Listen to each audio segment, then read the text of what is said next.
Alright, platoon, fall in. It's a Joe and Jarhead show. I'm the Joe. He's Jarhead! Crayon Eater. Woo!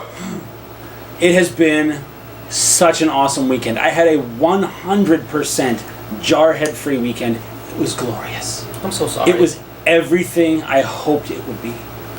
Yeah, you and more. Try to say that without the little crying face going on. Oh, yeah, these are tears of joy. Right? Because not only did I get a Jarhead-free weekend, he's in town for training this week, or at least through Wednesday.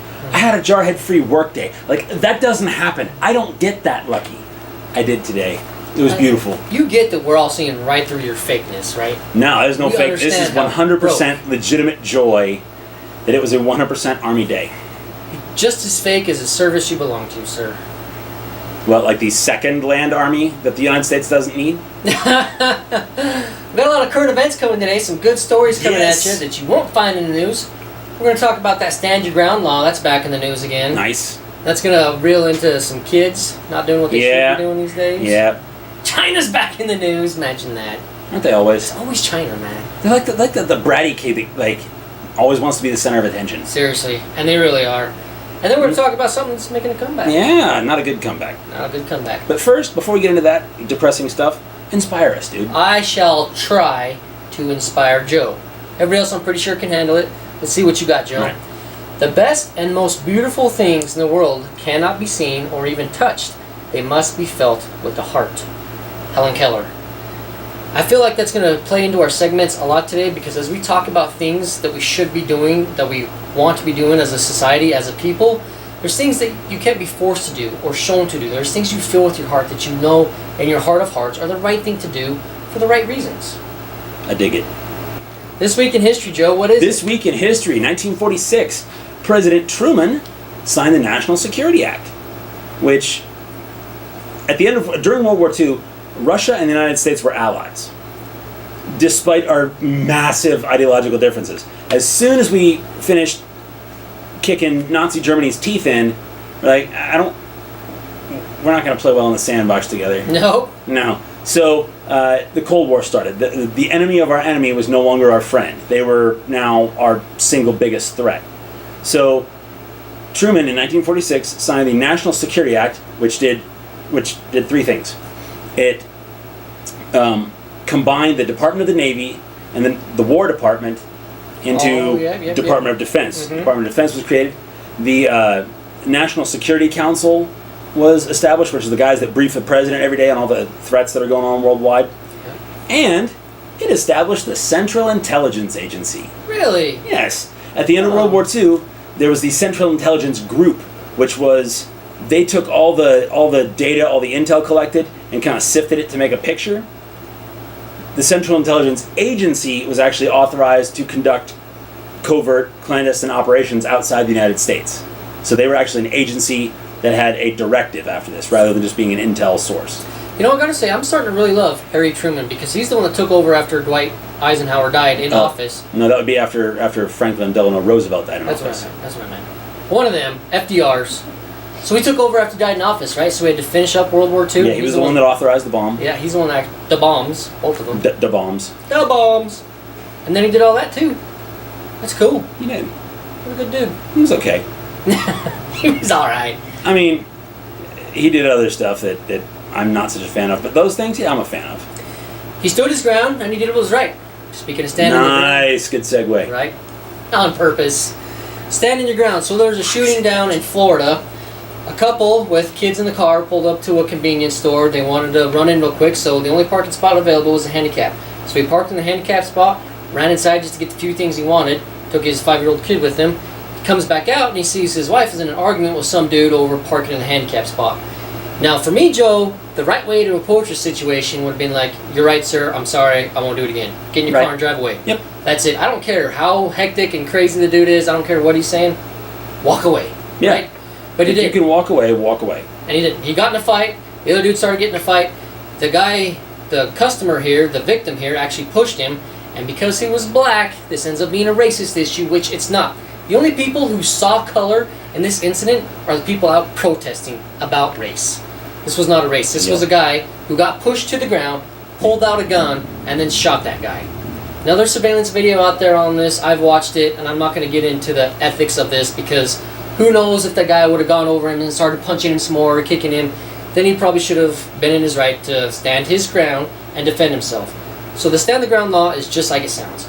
He had the right, the shooter had the right to be there. He has the right not to be harassed. So he protected himself by shooting the guy who pushed him down to the ground. Did it need to go to that far? Probably not. But again, I don't want to get too judgmental because it wasn't there. I don't know the state. We'll leave the speculation to the big networks. Yep.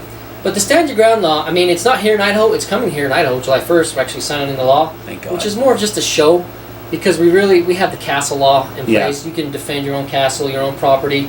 But, you can play the what-if game on this all day long. Because, yes, if I wake up in the middle of the night and I see a bunch of gang members, a bunch of thugs in my living room, still in my TV with a bunch of weapons, I'm just going to gun them down. I'm not going to announce my presence. I'm not going to say get out or any of that. I will sneak up on them and I will slaughter them dead. Period. However, if I have the nicest criminals on the planet who come up and knock on my door and say, we're here to rob you, you can leave now, I will do just that. I'm not a big fan of violence. Me and Joe have seen enough violence, just the two of us, in our lifetimes. For everybody else on the planet, we get violence. It should be a last resort.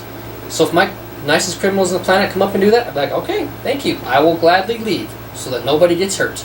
And I'll just call the authorities. Right? No need to escalate violence. So, stand the ground law, I get that there should be a premise behind it. You want some sort of law saying you should protect your own rights. But this stand your ground law, I feel like it created more problems than it solved. Because everybody has already had the right to protect yourselves inside your own home or inside your own car on your property. But now it's extending in other places like convenience stores where now you get into a pushing match, somebody falls on the ground and he feels like he needs to shoot somebody. Again, I don't want to get into the semantics of it. Is that the right word? Unbelievably, yes. Boom! Jarhead's getting smart. I'm at a loss for words. That's amazing. Yeah. You earned a crayon after this. Thanks, buddy. Like a good flavored one. This is why I hang out with Joe. Good stuff. But the overall issue here is the violence that our society is getting into, right? Because it bothers me that our immediate reactions over a parking spot is next a shoving match. After that is shooting. Bigger issue of violence. Maybe because our kids are not spending enough time outside. Maybe they're playing too many violent video games. Okay, a little rough segue there, but I'm going to run with it. Oh, that was perfect, Joe! Okay. So perfect! So, there's been a bunch of studies coming out lately. The latest one came out of Britain. Kids are spending, on average, about an hour a day outside. That is sad. If that. The British study said they're spending twice that amount of time on electronics. Really? That must be British kids, because every survey I've seen in the last, 5-6 years says American kids are spending between 5 and 8 hours a day in front of a screen. Yep. I believe it. That's insane. That's absolutely insane. Yeah, 5 to 8 hours a day. That's per Washington Post. The latest one, anyway. What that leads to, as far as I can tell, as far as I've been able to see with my own eyes, I work with the youth organization in our church, and it leads to a lack of ability to conduct social interaction. Mm-hmm. Like, kids don't know how to speak to each other without using their thumbs. It leads to unearned bravery. Entitlement? It's hard to be a keyboard warrior when you're on the playground with somebody.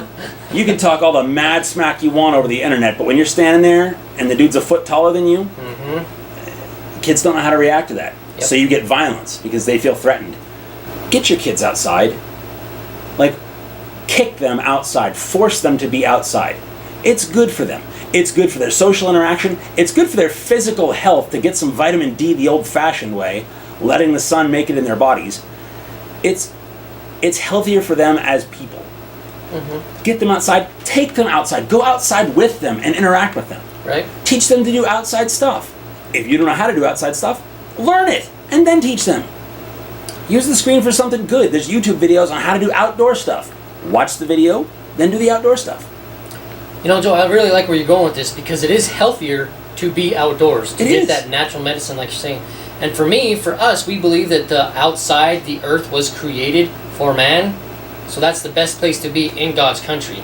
Agreed. For the natural health effects, for the benefit of just being outside, period. So many benefits. Bingo. Yeah. You know what's not beneficial? What? Chinese vaccines. They are so Segue. beneficial. A little rough. Not as good as a Marine way, but I get that you're still trying to be a Marine, Joe. Rub some dirt on it. We're good. It's true. So China, back in the news, their vaccines. This isn't the first time they've been in the news with their vaccines. So now they have multiple companies who are giving or selling away whatever with their vaccines. Fraudulent vaccines. Yeah, they're injecting people with, like, water. Right? Yeah. Saline, I don't know, but it's garbage. But some of it is some chemical formulated stuff that was meant to be a vaccine against rabies, but they've just like diluted it or something, or took some of the key ingredients away. So they're shooting people up with some unknown chemical mix. Nice. Which, yeah, right. Well done, China. Right? Human experiments. Let's see what happens there. Go China. My guess is nothing, because it's not a vaccine. Yeah. But this is what bothers me, because they've immediately come out and said, oh, there's been no harm done. You know what? You just shut those kids up like yesterday now. So give it a little bit. Let's see what happens, because we're still learning about the vaccines that we and you got vaccinated with, right? We're still starting to see. I don't know. The stuff I got in the Army before deployment, I can't even pronounce that stuff. Yeah. And I speak way better than he does. I still got a limp in my butt from the one they stabbed in your butt. What the heck was that one? I hurt. Sitting all uncomfortable for like a month in boot camp. It sucked. What was that one? Was it the penicillin one? I don't know if it had the illin. Oh my gosh. Oh, Joe. I had to. I couldn't let it go anymore. I'm sorry. It was pretty good. We're going to let that one go. It was a pretty good one. Oh. But either way, don't get vaccines from China. And then, like I said, this isn't the first time it's happened in China. Back in 2016, they actually busted a vaccine ring, like a drug cartel, like a drug ring, a vaccine ring. Hundreds of people involved in this. $88 million worth of fraudulent, illegal vaccines they seized. Nice. That's how terrible it is in China.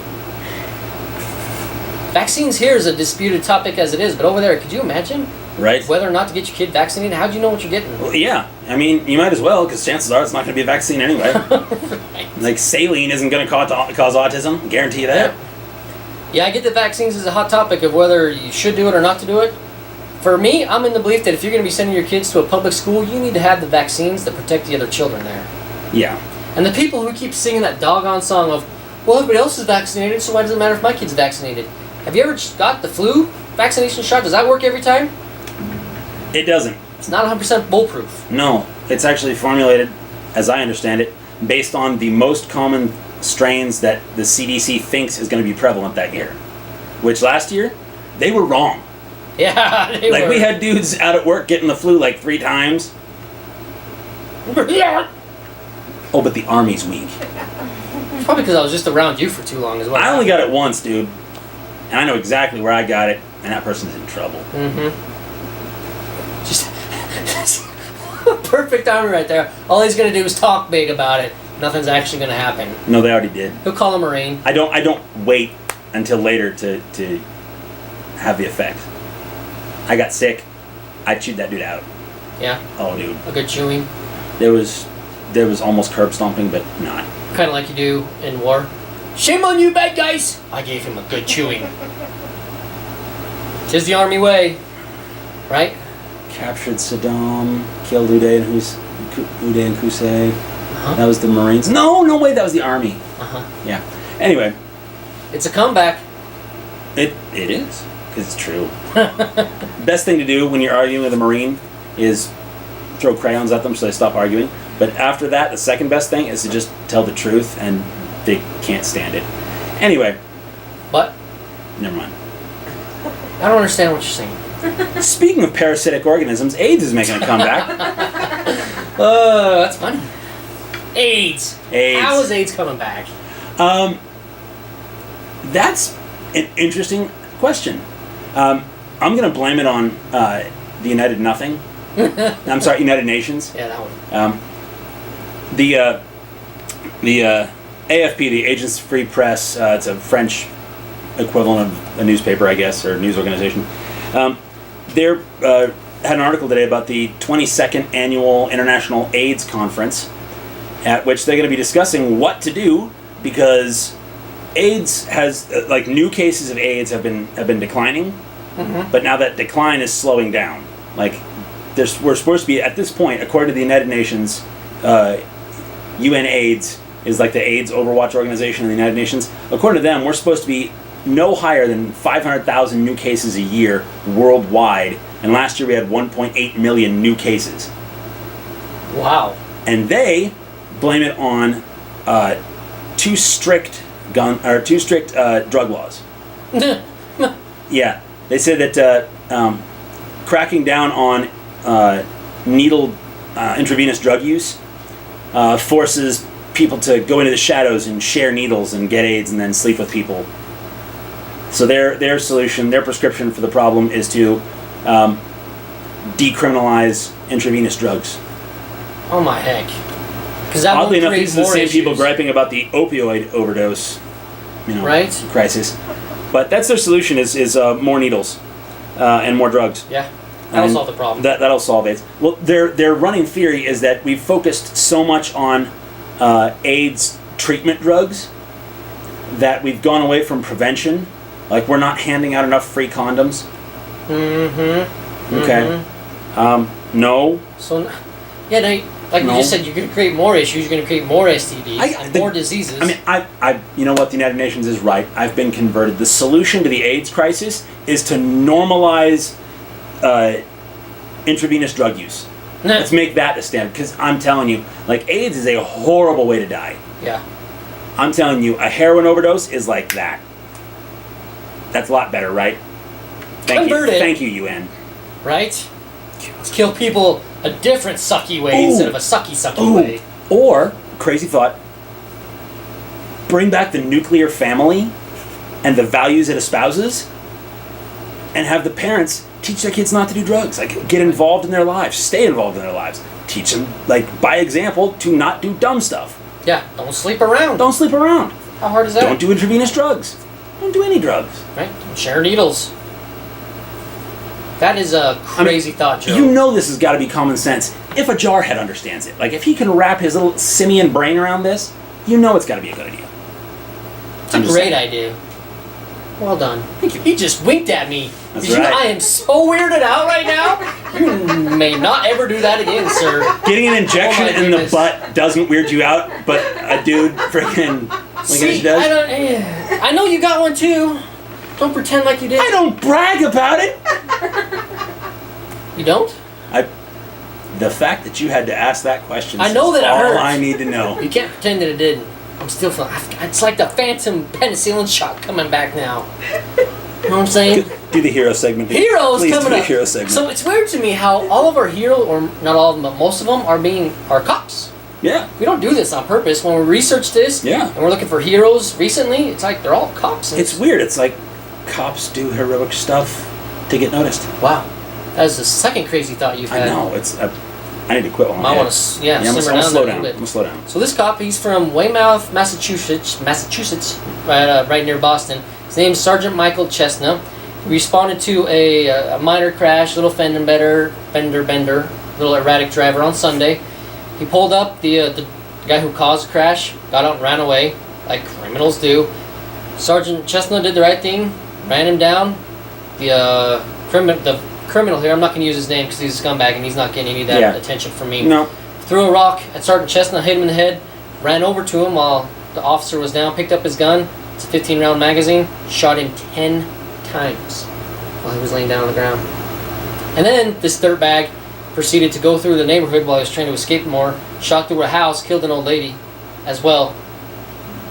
So, Sergeant Michael Chestnut, you were with the Weymouth Police Department for 6 years. You were also an Army veteran. You joined right after 9/11, 2 tours, Purple Heart. That right there is hero enough. That is heroic enough right there. You put your life on the line for something as simple as responding to a fender bender. That shows you what danger our men in blue are in every single day by responding to just the smallest things. He probably responded to calls like that 12 times a week. Probably. Yep. Nothing different. You Showed are up. indeed a hero, sir. And safely rest till the last rally point. Raw. He is survived by his wife and 2 kids, Yep. and I'm glad to see that the Massachusetts governor actually is renaming a bridge after this guy. That's cool. Right? Didn't even That's have to cool. wait a week. It's the Four Bridge River That's right cool. there in Massachusetts. Already done. I dig it. I like Love it. it, right? Well done. Sergeant Chestnut, we love you. Absolutely. It's a good All way. right. And good way to end the show. Right? I love ending with hero segments. Good stuff. Yes. Okay, so next formation is TBD because we're going to change times. Right? We are. Because we want to make our show better. Yes. We got to get our podcast going. We want to get better with this YouTube stuff and our social media. We're still learning that because Marine and Army veterans not so good with the clickety clackety. We're working on it. Our producers. Our producers are the real power behind the throne here. Like, if you like anything about this show, it's because of them. We just get on here and make Marine noises. Yeah. It's fun. I'm Joe. So next formation is probably going to be Friday, maybe Thursday. It's the best job I ever had. It is. It's so awesome. Thanks for coming. Join us on social media. Join our platoon. Join the The platoon. veterans need you. We do. We do. We're out there. We're on Facebook, Instagram, Twitter. Subscribe to our show. We need your help. We do. Comment. Comments. Tell us what That's you want the real to see. thing. Help us make this better. Tell us what you like. Tell us what you don't like. Tell us what we can do better. We'll make it do better. Well, I Make will. it do better. He won't. We'll help Joe speak better. You got nothing to say to me, dude. The Google. That's all I'm saying. It was last episode. Go watch it. It was funny. All right. All right. Thanks. Tune dismissed. Hoorah.